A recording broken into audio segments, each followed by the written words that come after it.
Good evening. We're going to go ahead and call the meeting to order. We'll stand if Mr.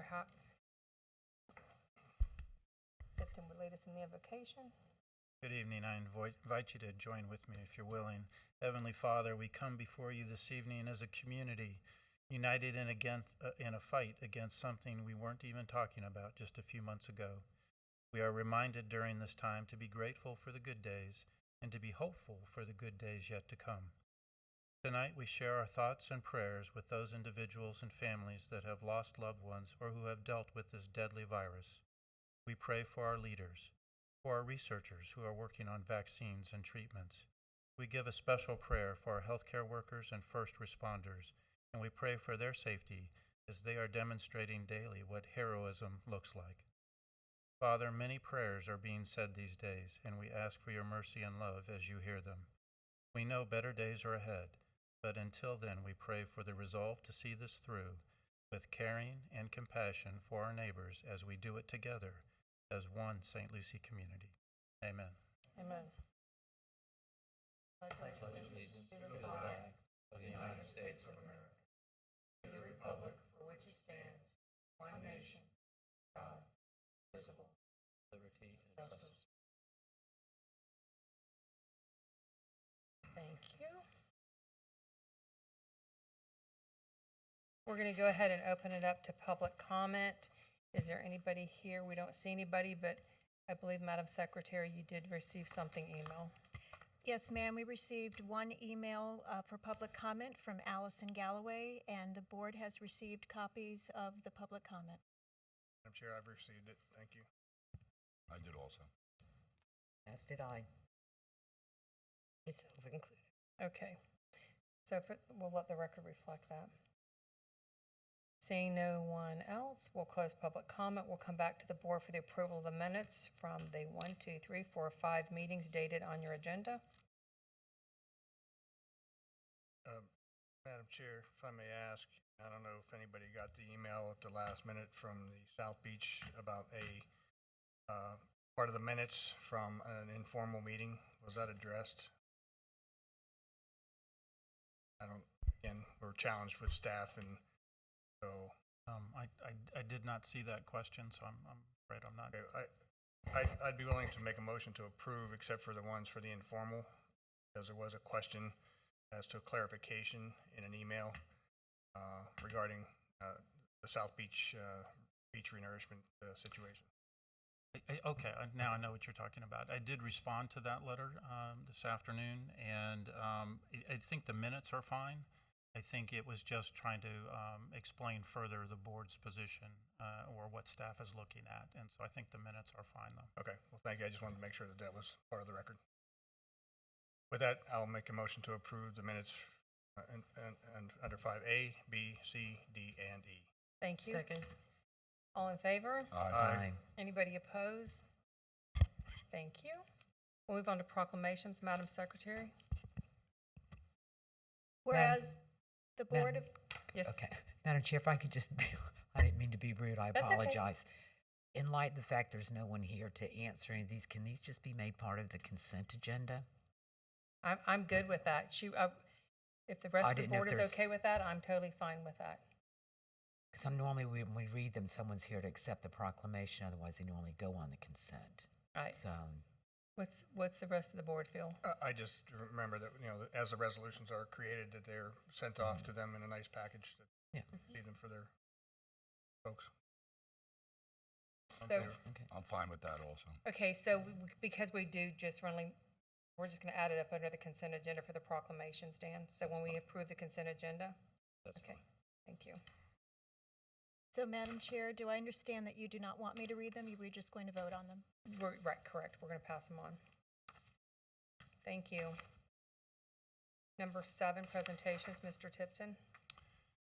Thank you, Madam Chair and Commissioners. Good evening. This is a COVID-19 update, and as you know, we're giving 2 press conferences a week, and so this is not going to be, I think, any new information, but we did try to provide kind of a comprehensive summary of what we're doing. So a couple of things. First, let me give you, as of this afternoon, our current cases Here in St. Lucie County, we are up to 118 COVID-19 cases. We've had 6 deaths, and there have been 1,438 people tested. In the state, we have seen those numbers jump as well. They're up to 14,504 with 283 deaths statewide. Our current workforce is adjusting schedules and work locations to increase the practice of social distancing, yet another phrase that we were not using just several months ago, and allow for proper cleaning and sanitation of the work areas. Approximately a third of our full-time staff are working either remotely or in combination between in-office and remote. Critical mission employees are those who provide critical duties, such as employees at the jail, the 911 center, airport, and various other capacities countywide. Our response and protective actions have been that on March 17th, the Public Safety Director declared a local state of emergency. St. Lucie County actually issued a safer at home order effective on April 4th. However, on the next day, the governor issued an executive order number 2092, also a safer at home order, and we've been following that. In an effort to help comply with the Safer at Home order, as of April 3rd, all St. Lucie County offices and facilities are closed on Fridays. They have also been closed to the public for the most part, except for the driver's license areas. St. Lucie County extended our public information line, and as I mentioned, we've been holding press conferences twice a week. St. Lucie County is promoting online distance learning. Several county departments are now offering more online services and video learning opportunities, including the libraries, Oxbow Eco Center, and the aquarium. Library staffs are also working with video story times with various children's librarians, and I know the people at home who have children who are not in school appreciate that very much. St. Lucie County closed access to all county beaches. This would be public beaches on North and South Hutchinson Island effective Monday, March 23rd until further notice. Of course, we were concerned about the congregations of large crowds, and I think for the most part, what we appreciate everybody's willingness and support and understanding that we'll open them up just as soon as we can once we're through this. Planning and Development Services, including the Building Department, has adjusted its operating processes by offering online submissions and a drop-off location for paper submissions on the 25th Street side of the administration complex. Plan reviewers or inspections will not be available on Fridays in April. If inspections are requested on Thursday, they will be scheduled for Monday. In a continuing effort to social distance our residents and employees, we are now implementing a practice where the inspectors are now accepting photographs and videos for several types of inspections. Contractors are encouraged to work with their inspectors to get time-critical inspections completed. Planning continues to accept and process applications. Code enforcement is extending its lien amnesty program and will toll all accruing fines during this emergency. Economic Development is working with businesses to implement social distancing.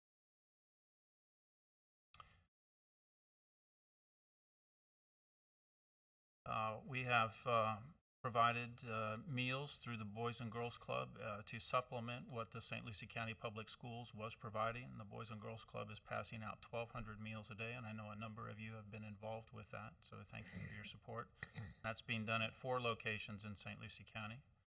This is for students that would normally eat at the Boys and Girls Clubs. Our staff is on standby to fill in any gaps for food preparation, delivery, and additional resources as needed. To date, more than 30,000 meals have been served, plus 1,000 weekend peanut butter and jelly sandwiches and snacks. As we think about getting on the other side of this, we think about recovery.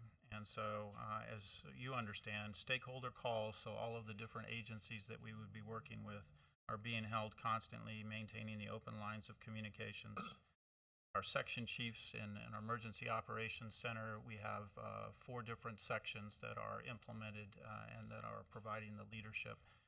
These section teams and are working with the command staff to develop and communicate a common operating picture, collaborating with all associated agencies to identify unmet needs and manage this unprecedented emergency situation. County operations are still very much in response phase, but recovery planning has been initiated. The recovery plan itself is currently implemented under the Unified Command. Key stakeholders will meet this Thursday afternoon at the EOC and will include staff from the EDC. Economic recovery is a primary activity of the Economic Development Council, who is already spearheading numerous recovery efforts associated with the CARES Act, which is the Federal Recovery Act. I must add the Pete Tesh, Jill, and the entire EDC team, along with the Chamber, CareerSource, and others, have just been outstanding in their work on this matter.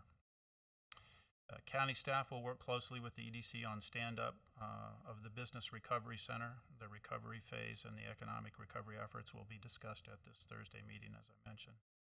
The EDC has already hosted a number of business video conference updates attended by hundreds of business owners. In essence, they have been undertaking a virtual business recovery center already and plan to move forward toward a physical center when stay-at-home travel restrictions are lifted by the governor. The EDC is requesting initial funding of $30,000 from their executive committee to hire a consultant and open up the center and assist the Small Business Development Center with the processing of the 449 Florida Business Disaster Bridge Loan applications and other business assistance services. The Virtual Business Recovery Center will be located at the Enterprise Hub at IRSC's Pruitt campus. The EDC, in collaboration with the SBDC and partners, is seeking to activate personnel and resources to jumpstart the virtual concept. I would like to also add the, I can find it here. EDC, along with the Chamber, has been working on a 500 calls in 5 days to try and get a sense of where our business community is right now. The results of those calls are that manufacturing, retail, hotels, and restaurants have been the most impacted in terms of reporting loss of revenue, difficulty accessing capital, and increased layoffs. Of the 26 companies mentioning layoffs, the collective total was 1,018, with either furloughed or laid off. Most of these calls were made last week, so we anticipate another outreach on calls, and we expect more numbers to be coming in. We expect those numbers to rise. So we appreciate what the EDC is doing, and we look forward to working with them. As far as the county's recovery plan, each recovery support function, you'll remember that we have emergency reports functions, ESFs, and recovery support functions are RSFs. These are all just the language that we speak in the Emergency Operations Center. We will have teams assigned. We typically would have 7 in a hurricane event. We will only be focusing on 4 because this is not a full activation, thankfully. Another one of St. Lucie County's partners, CareerSource, is working with the Florida Department of Economic Opportunity, DEO is their acronym, to ensure that all Floridians receive the benefits they're entitled to. CareerSource is assisting the DEO with the distribution of mail-in applications for reemployment assistance benefits throughout the local workforce development area.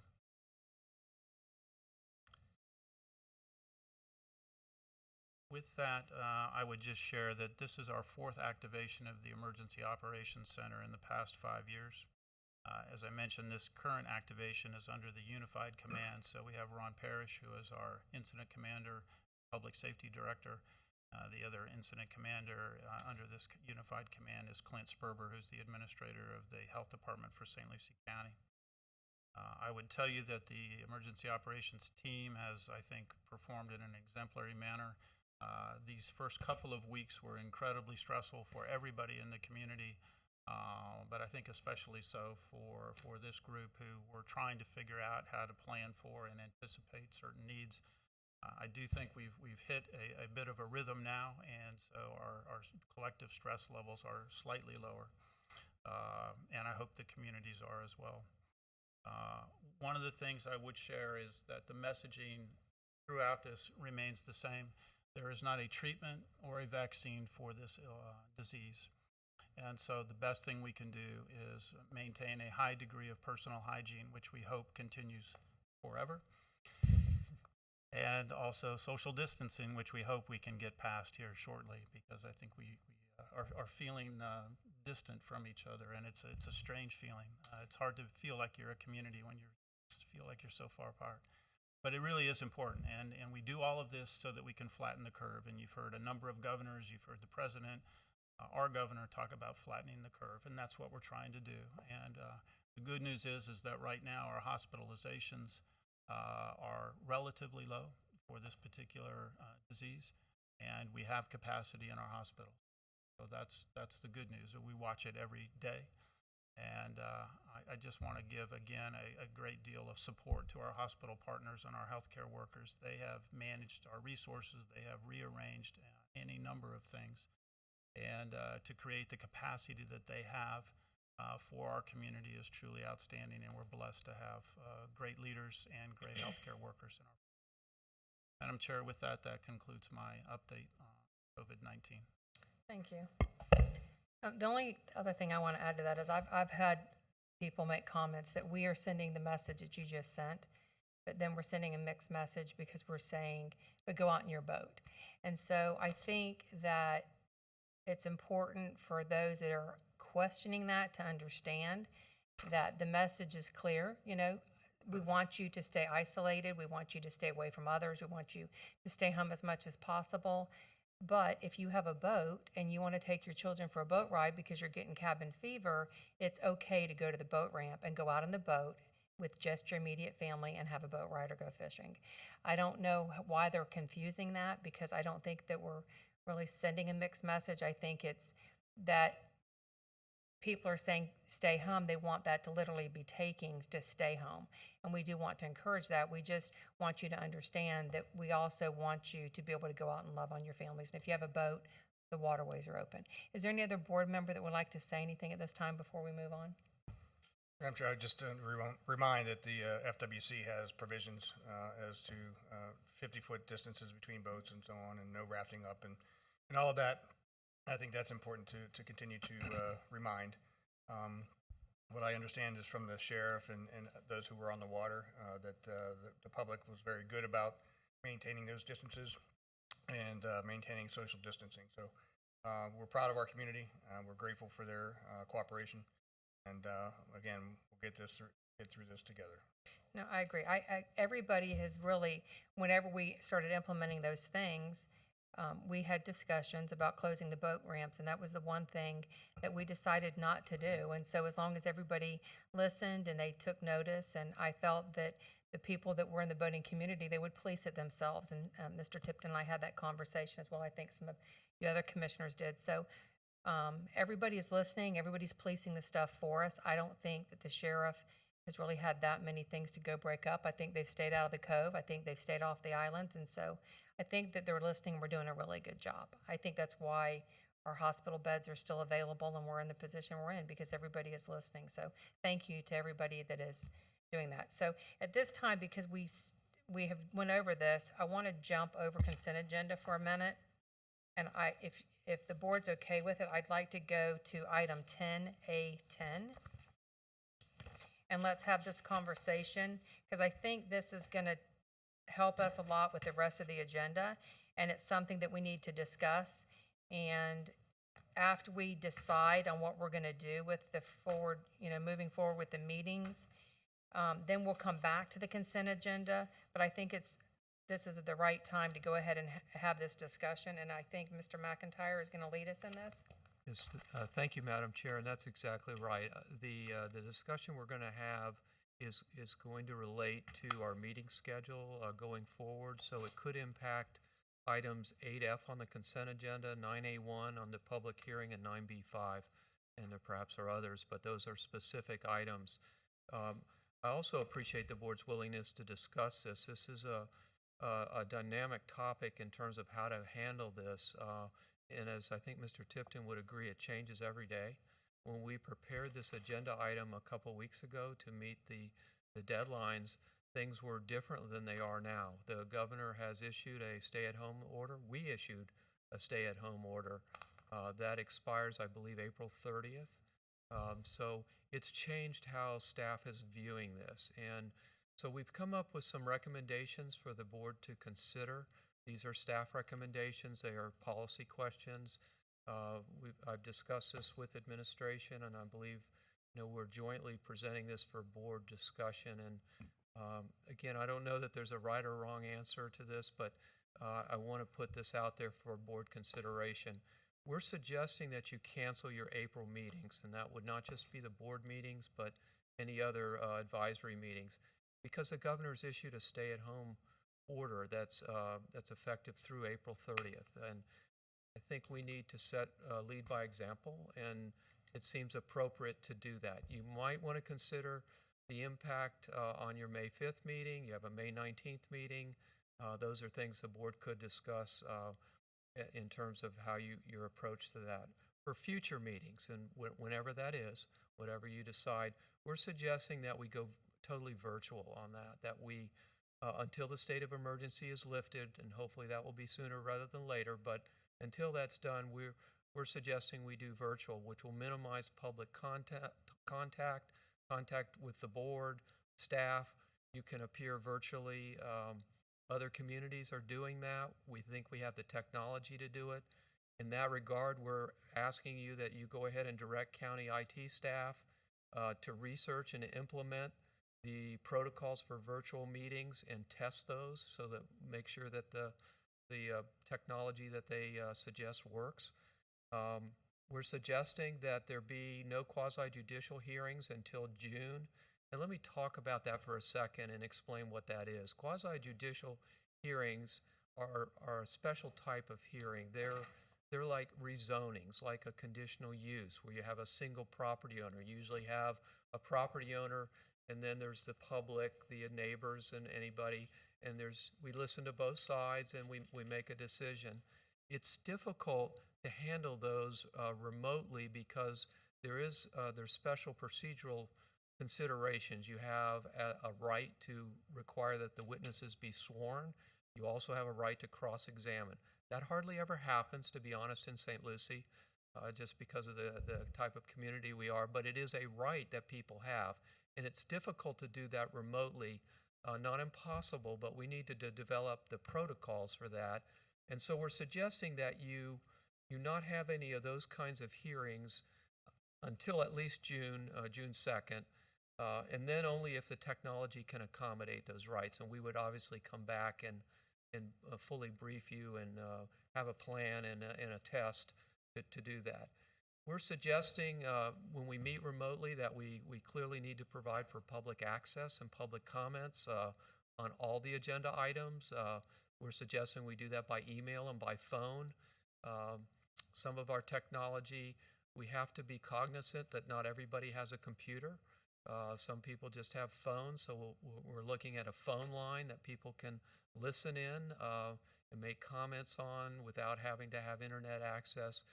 Some people don't have access to TVs, so we need to accommodate as many or as many people as we can. So we're going to look at all of that, and of course we'll be dealing with that probably through an emergency order once the board decides how they want to proceed. Madam Chair, that's really the issues. I can go back and deal with them one at a time. I don't know if Mr. Tipton has any additional thoughts or considerations.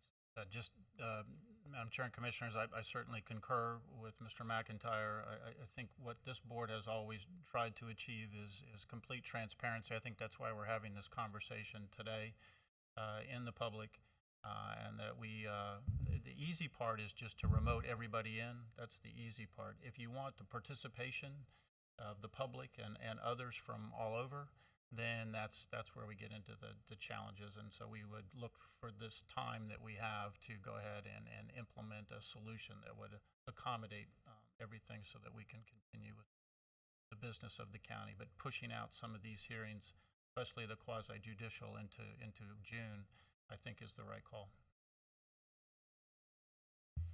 Comments from the board? Madam Chair, the first item is I would suggest that you discuss is your future meetings. We're suggesting at a staff level, because of the governor's order, that you consider canceling your April meetings. Madam Chair, I have no problem canceling the April meetings, but I would like some discussion on the May. Okay. I had the same position. I'm fine. Okay, so do you need a motion? I think direction is You're okay with sufficient direction? at this Okay, point. so- I think. So there'll be no more board meetings for the month of April? Yes, ma'am, and we'll probably also cancel the P&Z meeting for April 16th and Yes. any other code enforcement, Yes, ma'am. any of those members? Yes, ma'am. For the same reason. Again, the governor's issued a stay-at-home. We need to be uh, respectful of that and consistent. We're asking our citizens to do that, or he is, and we are as well, I think. And so I think it's just the right thing to do, at least from our perspective. No, and I think we're all in agreement to that. We need to lead by example. Commissioner Zadowski? Madam Chair, the code board one is a little bit of a challenge for me in that, a lot of those cases, get heard and people get to move on them and so on and so forth. This board and the previous board actually approved a while back an amnesty provision that was provided to give an opportunity for people to come in compliance voluntarily so that any code violations that they had could be resolved with whatever the provisions are and paying for the administrative costs and so on and so forth. But I'm suggesting that be re-implemented so that those code cases can get off the books if we have voluntary compliance. The reason being is that there are a number of people who will be in a situation who may need to do home equity loans or some other use of their value in their home. But if they're carrying a code case, fine, et cetera, that could hinder that process. I think it has always been our mission to have compliance and voluntary compliance, and so I'm suggesting that we have that provision created or re-implemented, because we've done it now 2 or 3 times, and there has been significant success. So I just want to raise that as a suggestion to gain some consensus. So I know that we normally do that in June. We kind of talk about that as a board, and we have actually implemented that, where, they pay the 10% as long as they bring it into compliance. So if we were to go ahead and activate that now, Mr. McIntyre? Well, yes, ma'am. I appreciate those comments. And staff, we've actually gotten an email on that, and Commissioner Zadowski has been discussing the issue with staff, which we also appreciate. So we're in the process, actually, of implementing an emergency order for Mr. Tipton to sign Okay. that would do just that, that would implement an amnesty program.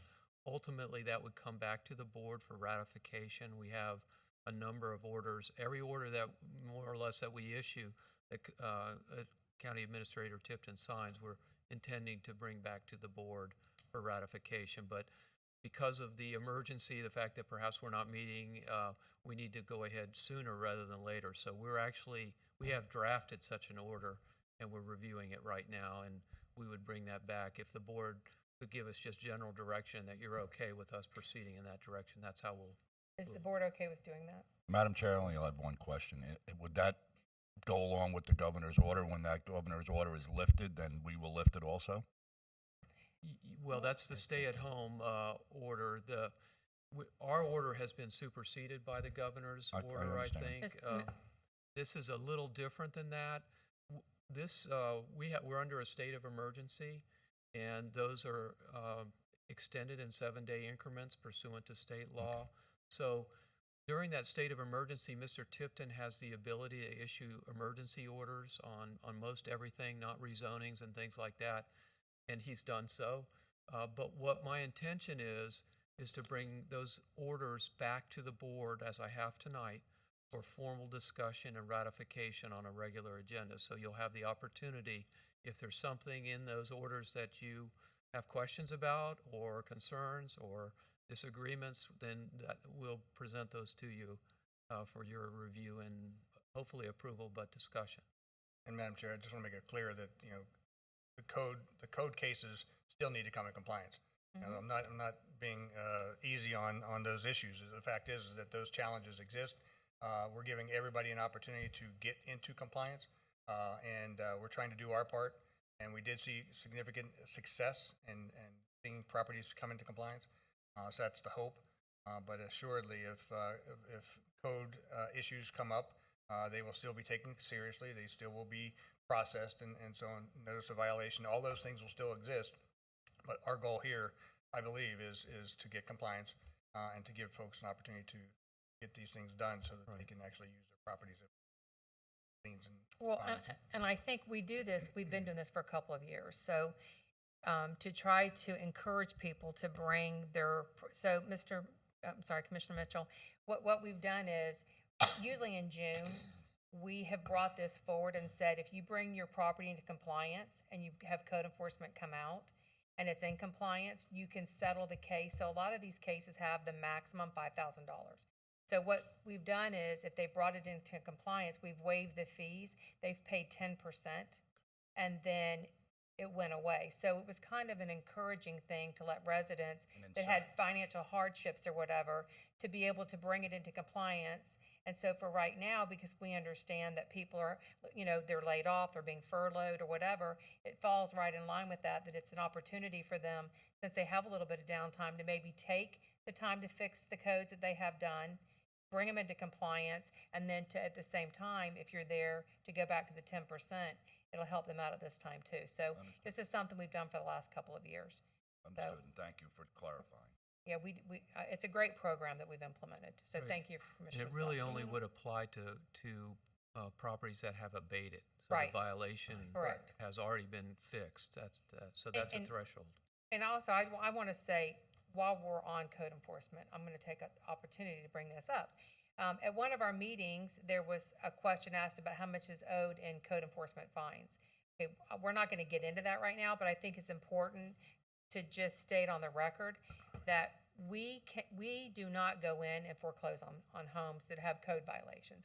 What happens is we're secondary, and we would have to go in and we would have to pay off their first mortgage, and it would cost hundreds of thousands of millions of dollars to be able to recoup what we have in code violations.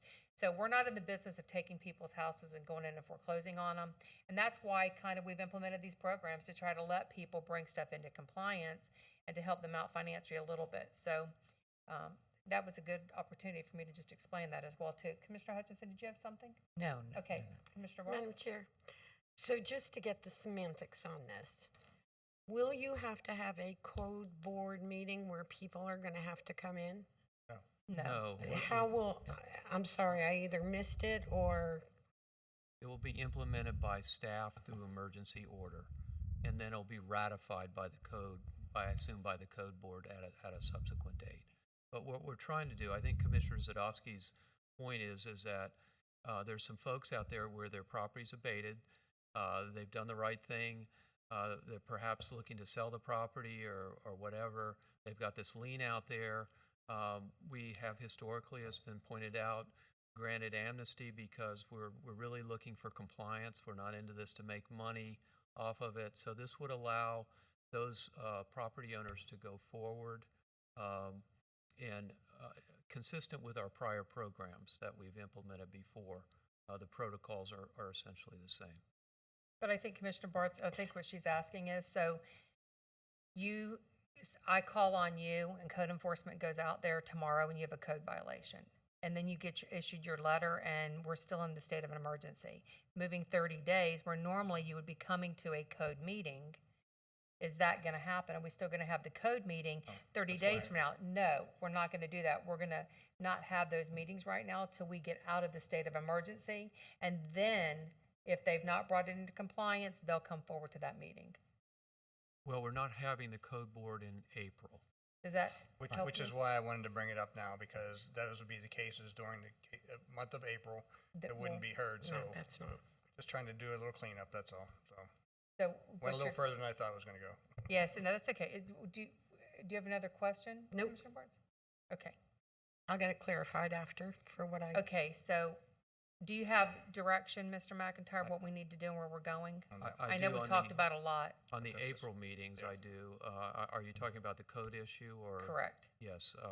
We were already in the process of implementing an Okay. amnesty program consistent with the prior board action that would be implemented by emergency order. Okay, so now is the next thing we need to discuss the May meetings? Yes, ma'am. I believe Commissioner Okay, so Hutchinson Commissioner asked for a Hutchinson. board discussion on that. And thank you, Madam Chair, Mr. McIntyre. And this one I'm kind of going back and forth on, and I don't want to call them out too soon because we don't know. Just like we didn't know a couple weeks ago, we'd be in this position today. We're not going to know in May. So I would like to at least have one meeting in May, and I'm open because we're asking staff already to tell us, to look into, get us brought up to date and prepared if we have to start continuously doing virtual meetings. I need to hear all of that before that meeting date is ever set. And I think all of us need to know what the protocol is, as does the public. There's the issue of ratifying past orders. I'd rather stay on top of those. Not that Mr. Tipton doesn't keep us all abreast. He does. But it's one, I mean, I can imagine our first meeting, if we were to have one, it's going to be this thick with ratifications because it's every 7 days. You know, a lot of these have to be done. So even if there's no public hearings or any of those kind of, I think just a normal meeting would be helpful to keep us all updated and abreast and some things off the table for when the public hearings that you're requesting that they be held off till June. There's still a lot of work. It's not all about public hearings. No, and I agree. I agree with that. And I think that 3 weeks from now, we're going to be a lot further along into this, and there's going to be a lot of changes over the next 3 weeks. So I personally would like to see us have our meeting in May. I mean, I'm even open to doing it even the middle of May. It doesn't have to be the first week I'd of like May. I us to think that's a meet. short time frame. What is it? May 5th is the first May 5th, right. meeting. You're just coming off of 30 days, and who knows if we're not going to go ahead and extend it another 30, or if the state's going to. Because at that point, we'll know more and we can just extend it out. But we can also do business at that meeting. Right. We could, if you want us to continue for the May 5th. The other meeting, normal meeting would be May 19th. Right. May 5th is an evening meeting. Normally, May 19th would be a day meeting, a 9 o'clock meeting. We have our informal, I believe, on May 12th, but that's been, so you could move it. You could move the meeting to any date that you want to at this point if we get enough advance notice. Madam Chair, can I continue on? Could I ask then, and give me some input on this? We're going to be asking the IT staff to look into and research a protocol, a program that is actually hack-proof, that actually works. That's going to take some time. If we're going to go to remote, I can tell you right now, I'll be in my office remote. I'm not taking this stuff home Yeah, I'm not. and using my personal computers and running up against power surges, power outages that kicks you right off of a meeting. That just took place at our TPO meeting. So I'm looking for some input from the staff as to May 12th might be too soon. Is May 19th a better time? You tell us. I don't want to pick a date if the staff can't bring that stuff forward Miss- by then. Mr. McIntyre, I have a question too. So I've been coming into the office because I don't want to do anything from home, because my concern was if I did something from home from my computer or something, that if there was something that was to be challenged, then legally they could come in and take my computer. So I'm not going to subject anything in my home to that. So I've been coming into the office and I've been conducting my business here and using the phone here as I have been. What does that do if we do move to something that we're going to have to do something from Well, home? that's one of the issues that we're going to have. I'm not comfortable we're gonna bringing have to anything address. home from this office. I've not done that yet, and I just don't know that I'm willing to do that. I'm answering the Right. phone, stuff like that, and I'm going out, doing what I have to do, and I'm using precautions, but I just need to know legally that they can't come into my house and Right. take my computer and stuff too. We need to be cognizant of that when we develop our protocols and our technology. If the board is going to work at home, we need to make sure that you're not working off of your home computer and that we have appropriate access. So that's one of the things we're going to need to address when we do our policy. I'm absolutely the wrong person to talk about IT because I'm a dinosaur. So, but- Mr. Tipton, would that be So, you? yes, ma'am. We would want you to work off of a county Laptop? laptop, and so creating a home station for you, if we were going to go virtual, would be a requirement for success here, Okay. and Can, it's can, the may right I, way to go. can I interrupt on that one? Then we need to make sure that if that's what we end up doing, that IT needs to be looking at, do the computers have not only just mic capability, but also 'Cause they don't. camera Camera. capability? Right.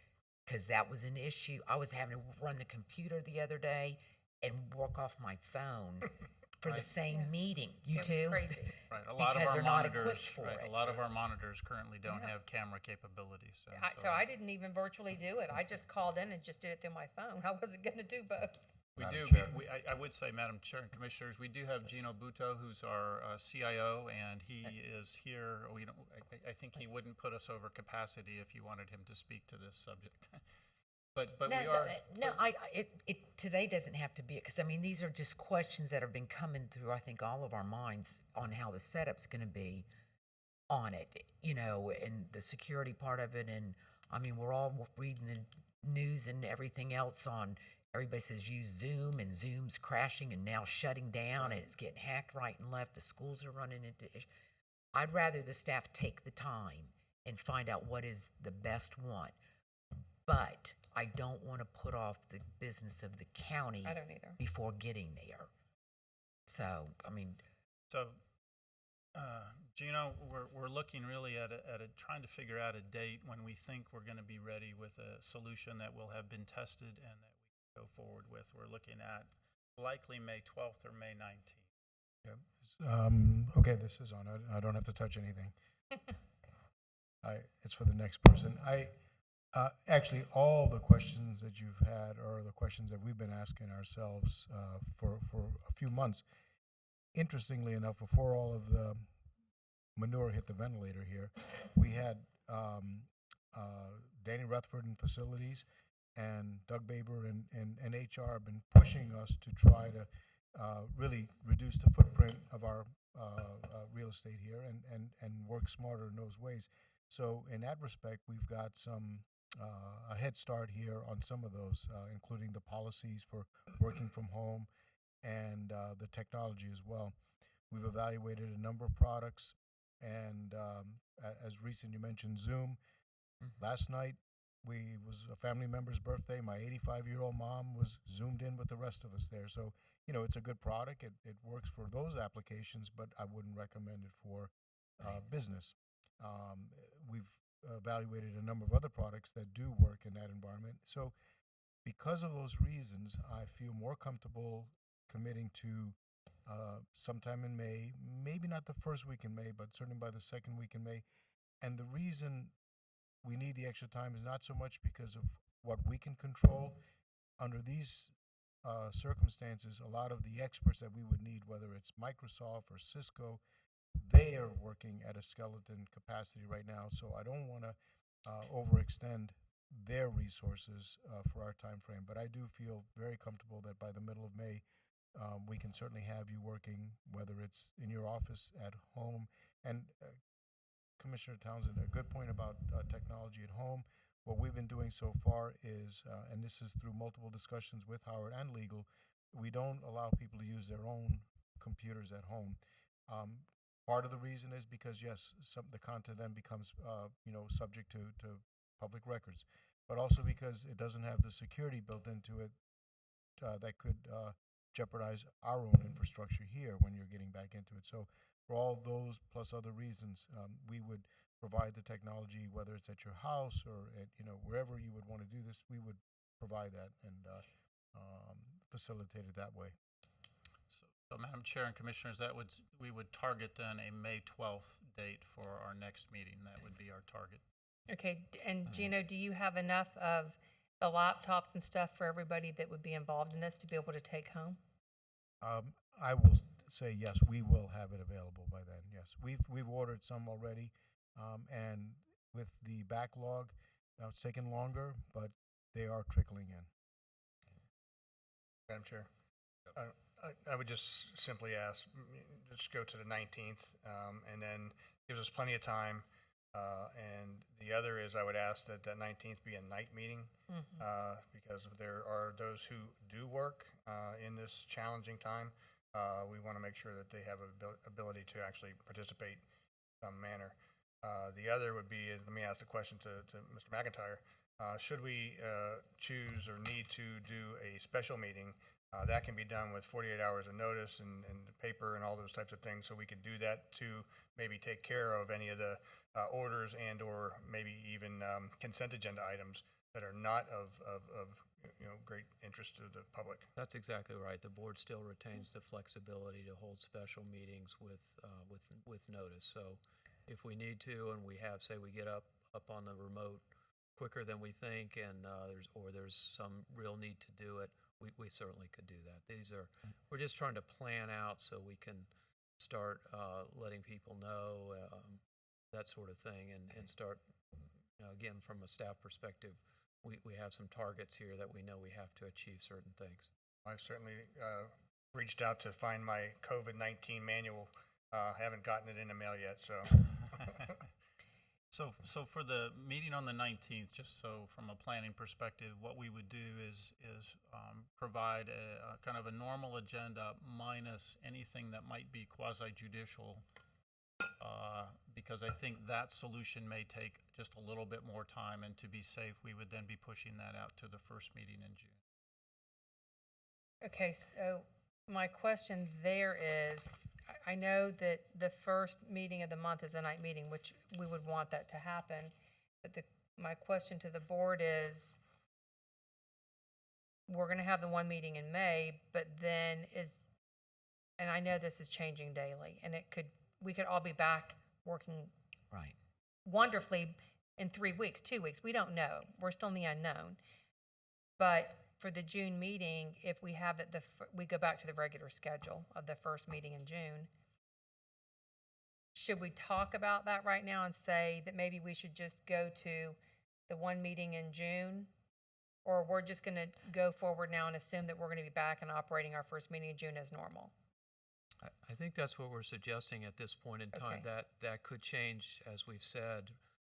Everything changes, it seems like, daily, but we have to plan as Right. if we're going to meet in that and be able to proceed with quasi-judicial business. The technology will hopefully be there. But we're going to plan on meeting on June 2nd, I believe it is, at 6 So that p.m. was my question, Mr. McIntyre. You're okay with the 2 months? And then, Yes, ma'am. okay, going forward with June. Okay, so is there anything else you need? Madam Chair, Madam just Chair, to let's talk on- June. No, what? Yeah, I was going to say, to Commissioner Hutchinson's point, normally we just have the one meeting in June, and then the rest of the month is kind of dedicated to budgets. Budget. And I think there's going to have to be some flexibility, because I think we may be playing catch up, and so there may have to be another meeting added to the June schedule. Especially in light of public hearings and Right. because we don't know, and I know I have already asked staff earlier today to get a list of what's in the pipeline, if you will, that's going to need to be going before P&Z, or if it's due to come before us. My fear is I don't want to sit there and start holding businesses and people and stuff up down the road the more we put off. So I mean, I asked Howard the other day about the June issue with the budgets and Yes, stuff. because of the Could we budget. just not book all the meetings then through each week like we normally would do, or add extra depending on what that backup and pipeline looks like? And I think we can certainly do that. I think we understand that normal is out the window, and so we are just trying to make sure that we're a part of that recovery. So as we get into understanding what that new normal looks like, we want to make sure that we're facilitating business recovery and business development. And we'll have more meetings. So we'll just go with knowing that we're going to have more meetings in June to play catch up from the stuff behind. I That was think kind of so. my question. I just didn't word it that way. But, okay. And I So- think the that's other thing helpful. too, That's helpful though for even the items that Mr. McIntyre rattled off earlier tonight, that are on our agenda later on, that are already recommended dates that we need to change. This Change. then changes it. Right. Madam Chair, one other thought on this too is, I think really, and not being a medical expert at all, but until there's a vaccine, I think we're kind of in this new normal for a while. And so I think we're looking at this social distancing, finding ways to accommodate people who just don't want to come in. And I think that works actually well for the future, because it allows us to accommodate people who may not be able to drive or physically be able to come down here. I think it also facilitates us when we have other emergencies like a hurricane, and we may not be able to use a particular location. We can still remote in from wherever we are and conduct business. So this is certainly not an accommodation for just this event. This is an accommodation, I think, for going forward in a virtual world.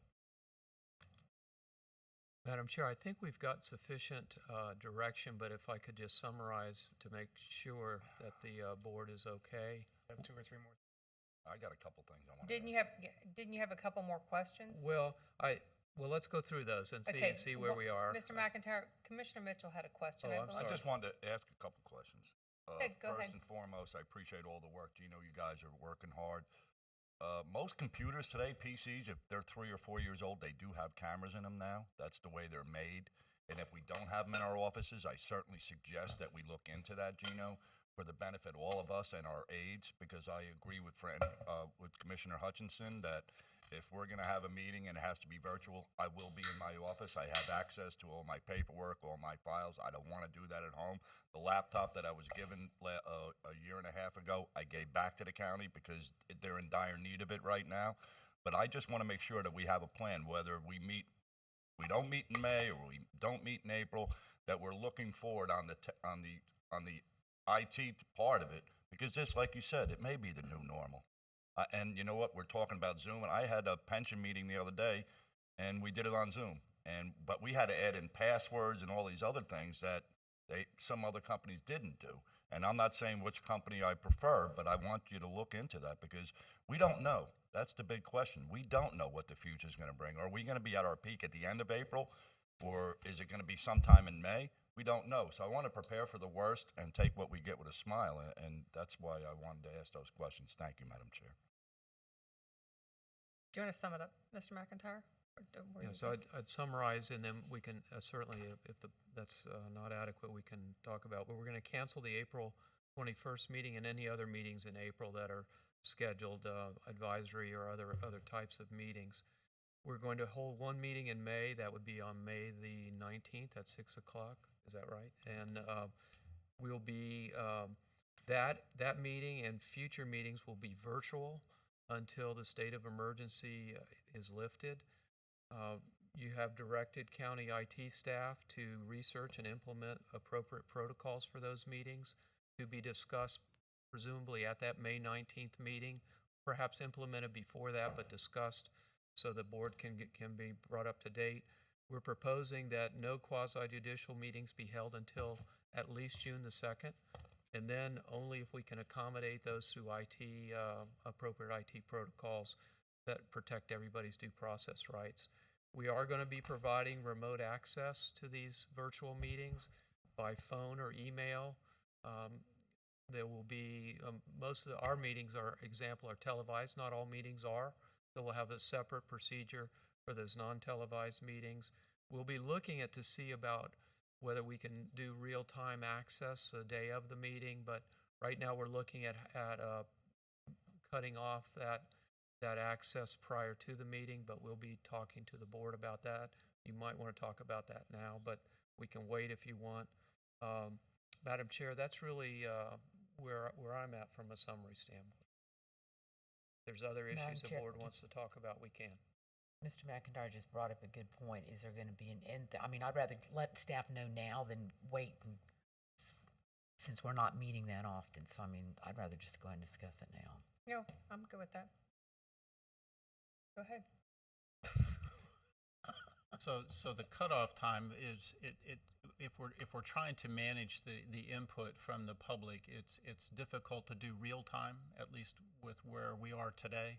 And so, for instance, for this meeting, I think the cutoff time was noon today. It was noon today, yes. And so, we can push that back a little bit, but the idea of trying to, with the current technology that we have, a cutoff time helps us kind of manage the comments and sort them by, item that they want to speak to and make sure that everything is placed appropriately. So, if it's not noon, it's 3 or something that would give us enough time to work through the issue. Right, and if we're not doing quasi-judicial, then there's really not as much of a need for real-time comments.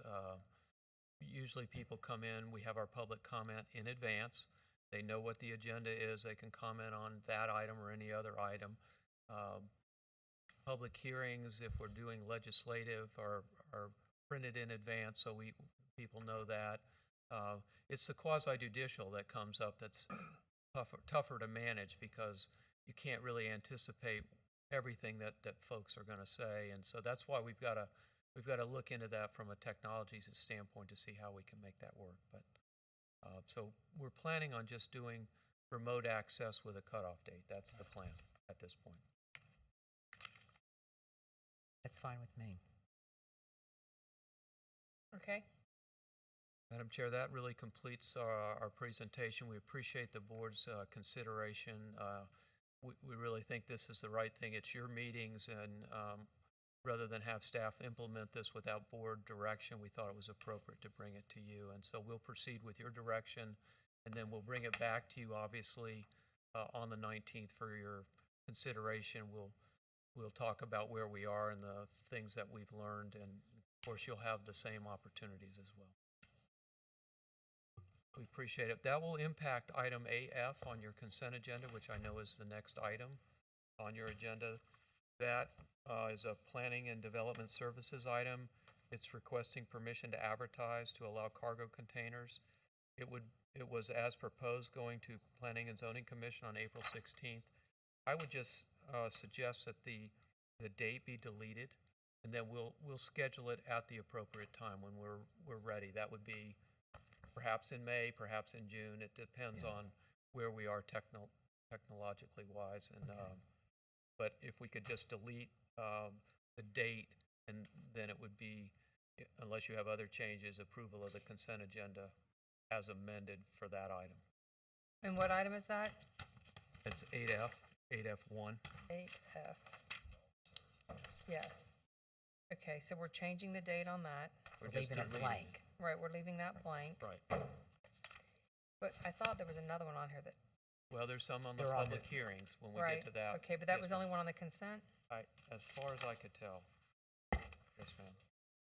Madam Chair, if there's no questions or comments, I'll go ahead and move approval of the consent agenda with the changes noted on 8.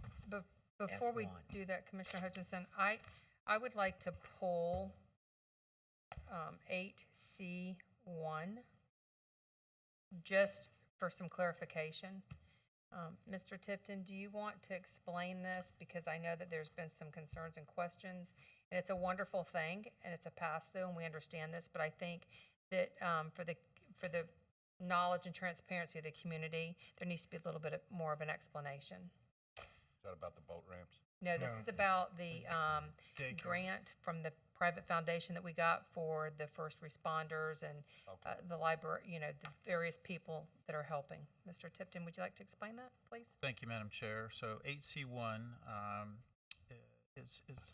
it's an idea that came about. We had been working with the Boys and Girls Club to help feed the kids who were not in school for this extended spring break.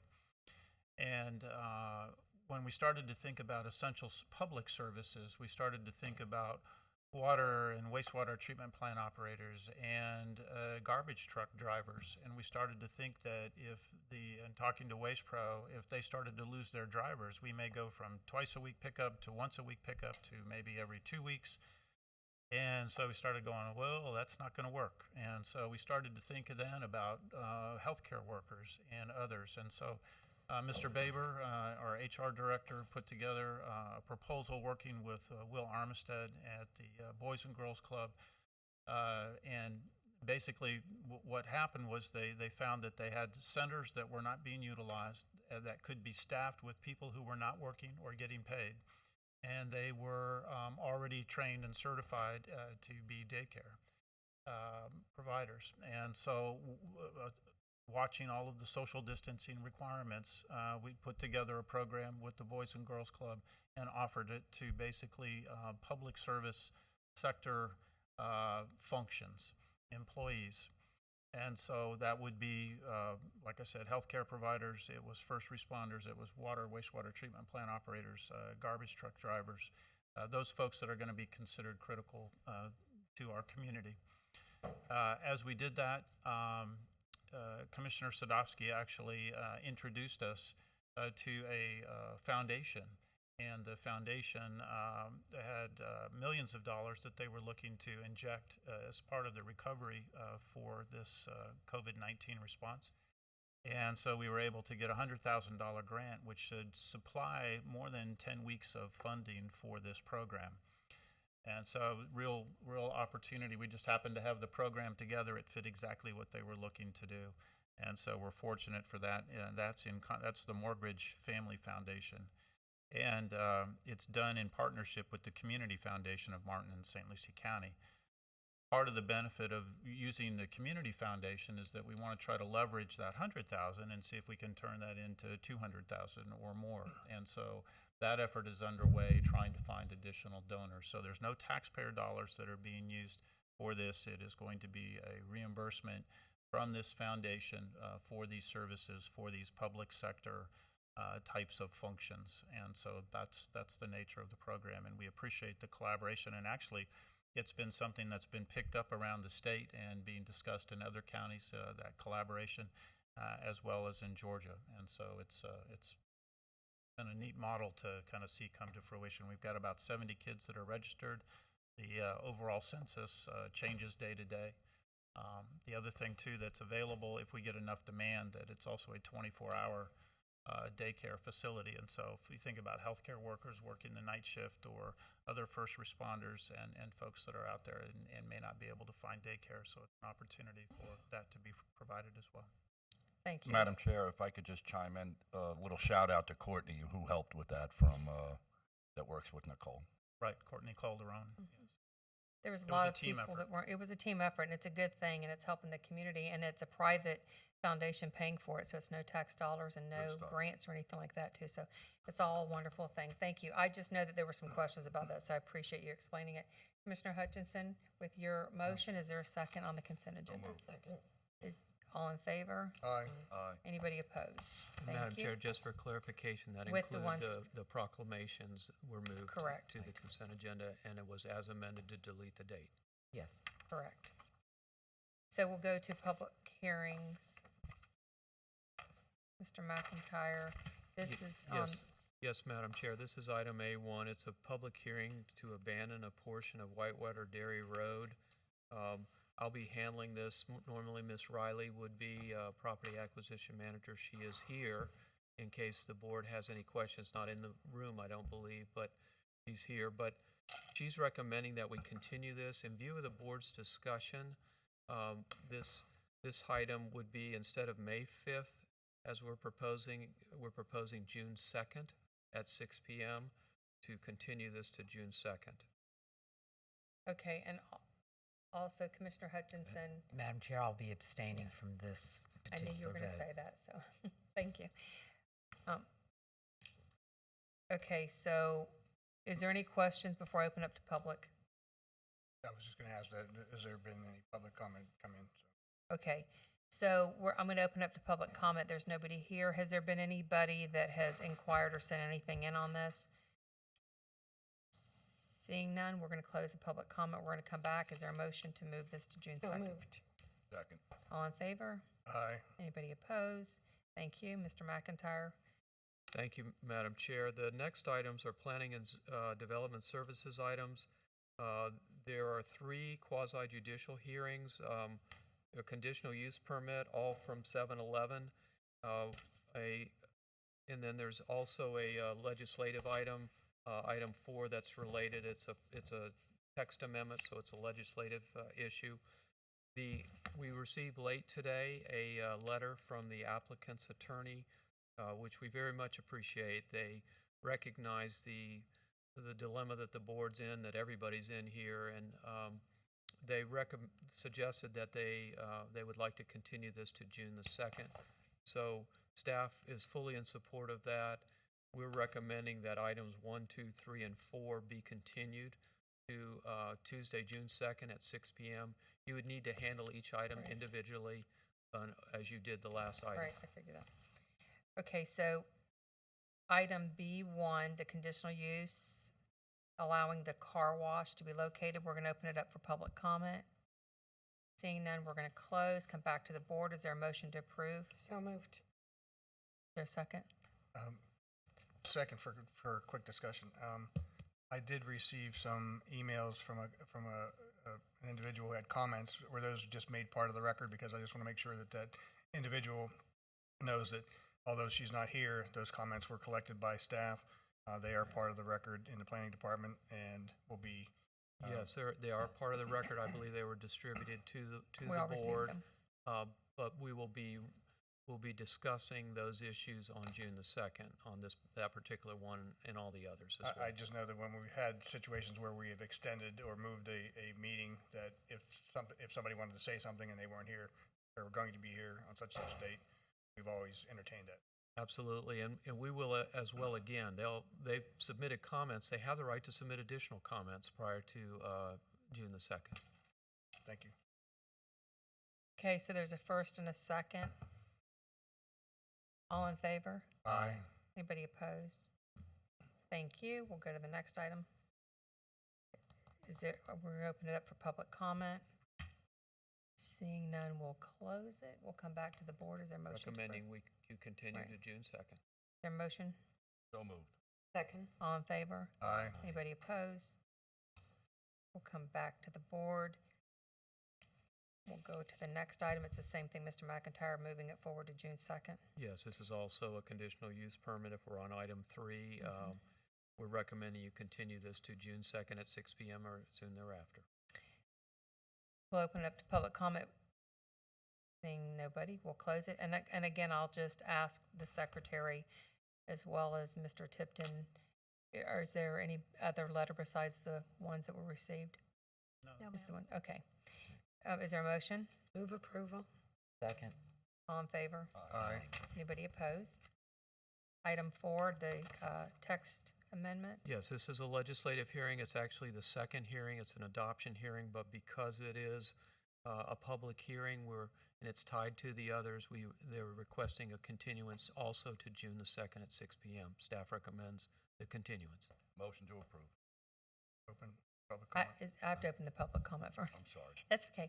Nobody We're here. going to open the public comment. Seeing anything, no movement, we'll close it, come back to the board. Mr. Mitchell's made a motion. Is there a second? Second. All in favor? Aye. Anybody opposed? Thank you. We'll go to item 5, the Barron's Island storage on South Hutchinson Island. Right, this would be affected by the board's prior discussion because we were recommending a continuance to May the 5th. We would now change that to June the 2nd at 6 p.m. or soon thereafter. We're recommending that continuance as modified. This is a public hearing. Has there been anything come in, Madam Secretary, Mr. Tipton or Mr. McIntyre, that you're aware of that needs to be part of the record? No, ma'am, I don't believe we received any email comments. Okay, thank you. So I just wanted it to be noted for the record. It's public comment. Seeing nobody, we'll come back to the board. We'll close public comment. Is there a motion to approve? Motion to approve with new date of June 2nd. Second. Everybody in favor? Aye. Anybody opposed? Seeing none, that passes. We'll move to item 10. Mr. McIntyre? Yes, Madam Chair, I'm going to let Ms. Young handle this item, and I'll be vacating the room just for a couple of items. Thank you.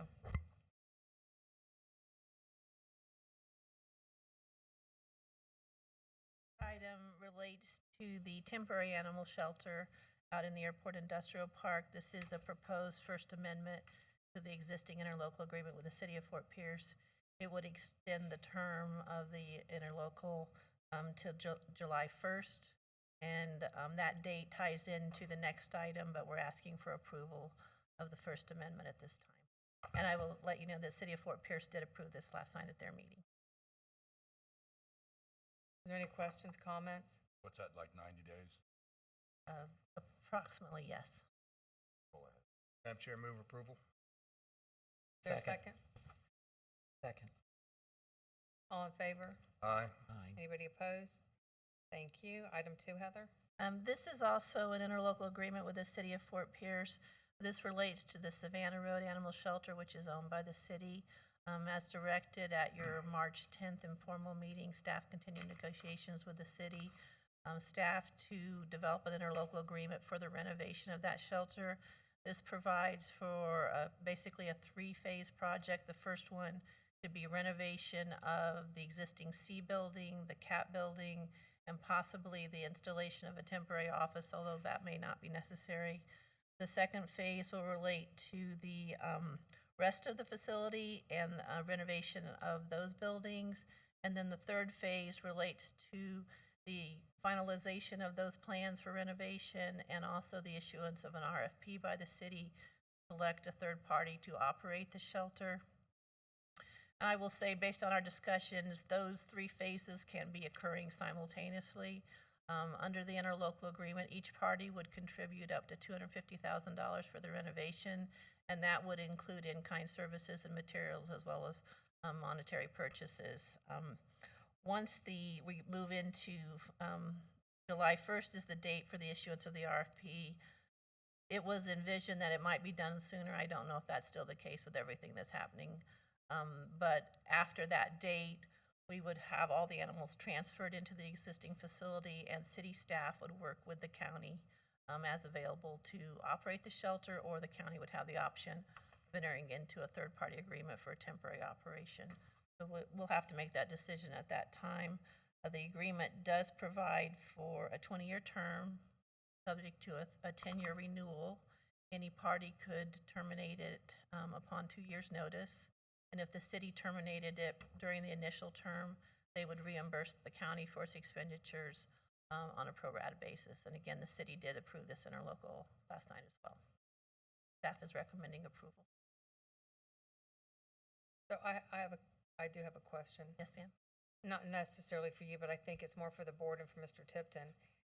In moving forward with this, I think that it's a good thing, Mr. Tipton, but I don't want to close the doors to the city of Port St. Lucie's animal shelter either. So in moving forward, is there going to still be conversation with the city that if we were to get animals in Port St. Lucie, we would be able to utilize that shelter? We could talk about somewhat of an agreement having it with that shelter to be able to use it also? Or is this going to be just exclusive? This is where we're going to go. Madam Chair, I think for the most part, what we're saying with this agenda item is that we're going to primarily be using the Fort Pierce location. That's where we're going to be making the investment. It does make sense to continue the conversations with the Humane Society because I think there are going to be instances we're going to need their facility, and it would make sense to have that relationship. And so I think those conversations can continue. But I think the board understands that with the investment that we're talking about, that the Fort Pierce facility would be the primary facility. Thank you. Is there any questions for the board? Does the board have any questions for Heather? Is there a board member that would like to entertain a motion? Move for approval. Second? All in favor? Aye. Aye. Anybody opposed? Thank you, Heather. Thank Have a good you. night. Stay healthy.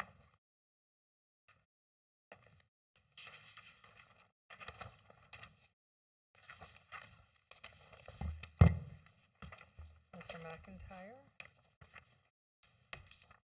Madam Chair, before Mr. McIntyre gets started on this one, for the record, I will be abstaining from any discussion and/or vote on this item. Thank you. Thank you, Madam Chair. This item relates to Whitewater Dairy Road. It pertains to the effect of a reverter clause. It is somewhat related, but different than the item that you just continued. That's a petition for abandonment. That would be the normal process to eliminate county or public rights in a road. But this is a little unusual. We got this particular right-of-way many years ago, actually in 1927, so probably 93 years ago. We received the right-of-way, and it had a reverter clause. And what that is it's a clause typically where the person conveying or granting the easement or deed says, I'm going to give you this, but if you don't use it for a particular purpose, then it's going to revert back. And we don't see those too often, but in this case, that's what's there. The applicant has raised the issue that this reverter clause has in fact been triggered by non-use by the county, that we have not built the road. We have actually gone out and surveyed the road ourselves and located, there is a road there, but it's essentially off this area, this right-of-way, other than a small corner clip on the east side. There are utilities in the right-of-way. I think it's FPUA, and I believe it's AT&T. So they would need to be accommodated like we would do in any normal abandonment. There's also a state statute that may be relevant, and that statute, which I've attached, really essentially says the same thing. If you don't utilize something, it's conveyed to you for a specific purpose, it's not in your comprehensive plan, and you're not utilizing it for 5 years, then it reverts back. The long and the short of it is, from my perspective, I think the the conveyance of the right-of-way in 1927 and the fact that the county essentially has not used the right-of-way does implicate both the reverter clause and the statute. So if I were to have to defend a lawsuit, if one were filed, it would be a difficult case to defend. Not necessarily impossible, but we would clearly have an uphill battle, I think, in trying to sustain that. So I'm recommending that the board reconvey the property that was conveyed back in 1927, subject to receipt of easements in recordable form in favor of the Fort Pierce Utilities Authority and AT&T to allow those facilities to remain in place. And also that small corner clip that's in our right-of-way, the applicant has agreed to relocate that at his expense to make sure the applicant's in the road building business, among other things. So they're in a position to be able to do that, so they've agreed to do that. With that, Madam Chair, that's staff recommendation. Thank you. Does any board member have a question? Madam Chair, just the last time this came forward, I asked a question about the city of Fort Pierce position on whether or not that they had any opinion on maintaining this right-of-way for future use.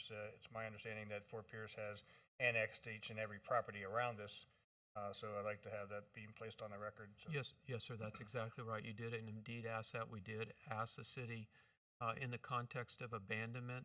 They do not want the road abandoned. I think county staff doesn't want the road abandoned. Frankly, if that was all that was there, we'd be recommending denial. They have indeed annexed all the property, but not Mr. Gettler's property. His property's still in the county. There's just a couple others that are sort of out there. So it's completely surrounded really by the city, but it's a county road. It's a dirt road. It's not paved. It's right adjacent to the canal right away. But yes, again, if we didn't have the reverter clause, they would be recommending against abandonment, and frankly, the county staff, I think, would be as well. I asked then, since there is a specific roadway there, but it looks like that is the access to the North St. Lucie Water Management District Canal, do we have any kind of an agreement from them that they'll maintain that as open? We maintain it, apparently. Right. So we would have access for that now and into the future? There's not a specific easement, but there are agreements that go back years that allow various roads within the canal rights of way. This is, years ago was much of a rural county. That's how people utilized the roads along the canal district right away to get to from their property in the rural areas and some of the urban areas too, I think. And so we have agreements that go back a number of years, and so they would be included in that. Again, this road has been in existence for many, many years. We've had several of those come up in the past, and also a request when people were building along those canal access points, and later coming back and asking the county to build a road, which has been challenging for us. So that's a concern. I just want to be on the record that it's a concern. Again, that's exactly right. We would, in normal circumstances, need more right-of-way than we have in order to build a fully functional paved county road with drainage, which is why we would not be in favor of abandoning this right-of-way. But the reverter clause, unfortunately, perhaps from that perspective, does, I think, really require the county to reconvey the property. And my only last question is the properties to what would be the east. Well, if we abandon this particular portion of it, is it going to be the entire length?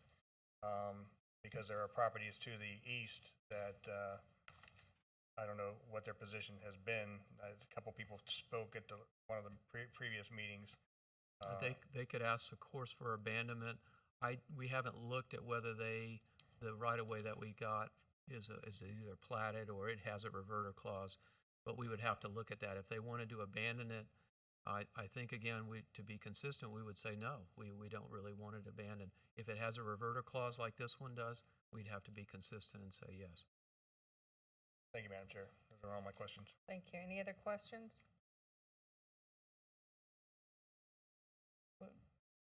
I'm looking for. I'll make a motion. I'll make a motion based on the County Attorney's recommendation to authorize the chair to sign quitclaim deed conveying the property covered in the 1927 right-of-way deed to the applicant, subject to the easements in recordable form with the Pub 4 FPUA and AT&T to allow existing facilities to stay in place, and that the applicant relocate the portion of the existing travelway that encroaches into the area covered by the right-of-way deed. Second. All in favor? Aye. Anybody opposed? Aye. Motion carries. Okay, we'll go to number 4. Thank you, Madam Chair. The next several items relate to declarations of emergency and emergency orders that have been entered by the county administrator pursuant to his powers under the county's emergency ordinance. What I think we want to do going forward is present these items for board discussion and ratification. We think that's the right way to deal with this. So that's what we're intending to do. We'll go through each item individually, and that's why we put them on the regular agenda, and that's what we'll be doing going forward. We won't put them on consent. The first item is actually the initial declaration of emergency by Mr. Parrish, our Public Safety Director, and the extensions. As I said earlier in an earlier discussion, these just extend in 7-day increments, so we have to extend them every 7 days. Staff recommends approval. Is there a motion? Move approval. Second. All in favor? Aye. Anybody opposed? Motion carries. Mr. McIntyre, number 5. Thank you, Madam Chair. And again, these are county administrator orders, so if Mr. Tipton at any point, of course, if you have any questions about the order or anything like that, certainly he's available. This relates to a particular property on North Hutchinson Island. We had a hearing scheduled. It has to do with progress on development. I don't want to get into the specifics of it, but we felt that it was not appropriate because of the emergency conditions to hold a public hearing. So we recommended that the county administrator enter an order in extending the date for the hearing, which he did. Staff recommends approval. Motion to approve, anybody? Motion to approve. Second. All in favor? Aye. Anybody opposed? Thank you. Number 6. The next item is an order of the county administrator closing county beaches. Again, to make it clear, these are not private beaches. These are county-owned beaches, not city-owned beaches, just county-owned beaches. And we, Mr. Tipton and his public safety staff in consultation with law enforcement decided that it was appropriate to close those beaches, and he did so. And this is the order that we're suggesting that you ratify. Staff would recommend approval. So moved. There's a motion. Is there a second? Second. All in favor? Aye. Anybody opposed? Thank you. Number 7. Thank you, Madam Chair. This is an order of the county administrator closing arcades in the unincorporated area of the county. Again, we consulted with law enforcement. We felt that these are places where people that were identified at risk because of age primarily and other issues would congregate. We felt like this was an appropriate way to deal with that, so we closed, the county administrator signed an order closing the arcade. Staff recommends approval. Is there a motion? Motion to approve. Is there a second? Second. All in favor? Aye. Anybody opposed? Number 8, Mr. McIntyre. Thank you, Madam Chair. This is an order of the county administrator regarding tolling permitting timeframes. Again, because of your county staff is a substantial portion has been out working at the EOC, including the planning director, I think, as well as some staff out there. We have our public works staff working out there as well. So we're not able to process applications as quickly as we normally would. We are doing that, but and to be fair to the developers as well as to county staff, we're recommending that during the state of emergency that we toll certain permitting deadlines. That benefits everybody because sometimes there's a clock involved. So we're recommending approval. Madam Chair, I do have a question, and I probably should have raised it well in advance of now. But Mr. Resnick had come to us for some of the right-of-way issues and permitting for the, I believe it's cable and so on and so forth, and telephone elements. They gave us a 14-day window. Does that affect that, or can this be implemented and we'll deal with it at a later time? No, I think it does. We're allowed, I think, to suspend the operation of statutes. The governor's issued an emergency order that would allow suspension of that. So I believe we're okay with that. Obviously, if we can meet the deadlines in those circumstances, we will try to do that. But I believe, given the governor's order, the president's issued a declaration of emergency as well. I think we could, if we needed to, extend those timeframes. Because it was a federal There's a federal issue, shot so- clock as well. So I just want to make sure we're in Right. the right place. Thank you. Commissioner Mitchell? Just because yesterday I had to ask Dan, when you say tolling, that means just it stops the It clock. just stops it. It does. That's all. It doesn't eliminate it. It just stops it so that, and you only do it as much as you need to. If you don't need to toll it, then you don't have to, but it gives you the flexibility. Okay, thank you. Is there a motion to approve? Move So, approval. second. All in favor? Aye. Aye. Anybody opposed? Thank you. Number 9, Mr. McIntyre. At this point, I think I'd like to let Mr. Tipton talk about this one a little bit because it actually relates to reducing county operations. So I think it's appropriate to let him discuss that directly with the board. Thank you. Thank you, Madam Chair, Commissioners, and just to amplify, first of all, thank you for your support on these orders, but just know, as Mr. McIntyre mentioned, that we do these with a great deal of input and consultation with a number of the impacted parties, and so none of these are done in a vacuum. This particular one of the things that we felt strongly about was the need to lead by example. We are telling people to stay off the roads. We are telling people to try and work remotely. And you heard me earlier tonight give some of the numbers of some of the employees that we have that are either remote or at least partially remote. But for this month, and we knew that April was going to be the toughest month of this particular pandemic, that we wanted to see if we could reduce our footprint by 20% each week for the month of April. And so I ordered all county facilities closed, including court facilities and other facilities, to make sure that we had people that were staying home. And I think it's the right decision. It was not an easy one, but these are conversations, as I shared the other day in a press briefing, these are conversations I've never had in my almost 40 years of doing this. And so this is just another one on the list. But it's the right thing to do, in my opinion, and so would request your support. Again, we do have essential services that are continuing on through this time frame, and so 911 calls are being answered. We're maintaining the animals in the temporary animal shelter. All the things that we have that we would consider critical or essential are continuing to be done. So with that, just ask your approval. Comments? If not, would they like to make a motion? Move approval. Second. All in favor? Aye. Anybody opposed?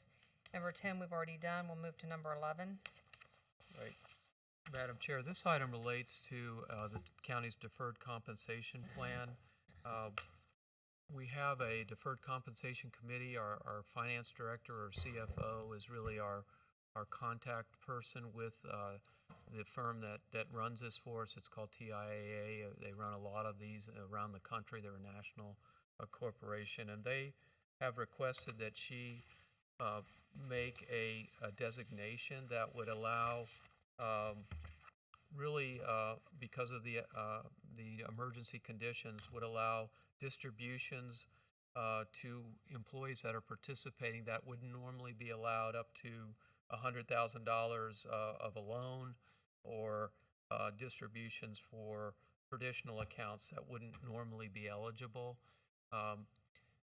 Since we weren't able to have a committee meeting because of the emergency conditions, we had Mr. Tipton authorize the finance director to proceed with the election to allow the employees to benefit from this particular option, and so that has been done.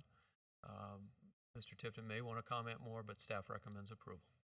It really is a great option for the employees to take advantage of, and we had to make that election by yesterday, and so that's was the reason for the order. And has the employees been notified that this is effective and they're going to know about it, or? Yeah, we'll be rolling that out. I don't think we've sent it out yet, but so we'll be rolling that No, out. we just really made the election within the last 2 days, I think. But yes, we'll be publicizing it. But that's an excellent point. Okay, thank you. Is there conversation? If not, a motion? Commissioner Hutchinson's made the motion. Is there a second? Second. All in favor? Aye. Anybody opposed? Thank you.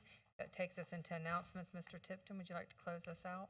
Thank you, Madam Chair. Again, we appreciate everybody's flexibility in these unusual times, and I think more than anything, we have a great deal of hope for our community going forward. There's a great deal of optimism about what's next. We just have to stay focused on getting through this challenge, and we will do that as we always do. Our next board meeting, as the board discussed this evening, will be May the 19th, and that will be a night meeting starting at 6 p.m. here in these chambers.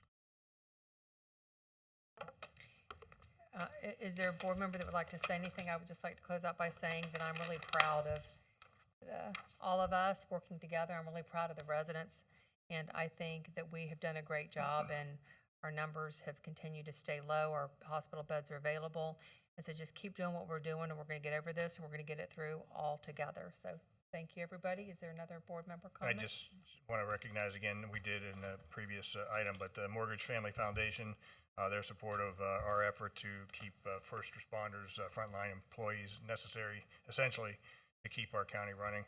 The Community Foundation of Martin St. Lucie County, the COVID rapid response effort, it's huge. And as a matter of fact, they are not charging an administrative fee, which is really huge for being able to manage that and make sure that those funds are utilized as they're supposed to. And we'd expect nothing less. And I also like to report that FPL, I got a notice today that FPL has provided some additional funding to the United Way and the Community Foundation in support of that effort. So just wanted to recognize that. And Carrie Mortgage of the Mortgage Foundation sends her best and says thank you for being a good government agency and being good government. So those are important words to hear from somebody who's in Colorado, recognizing what we're doing in Little St. Lucie County. Thank you. Thank you, everybody. Have a great night. Is there a motion? So moved.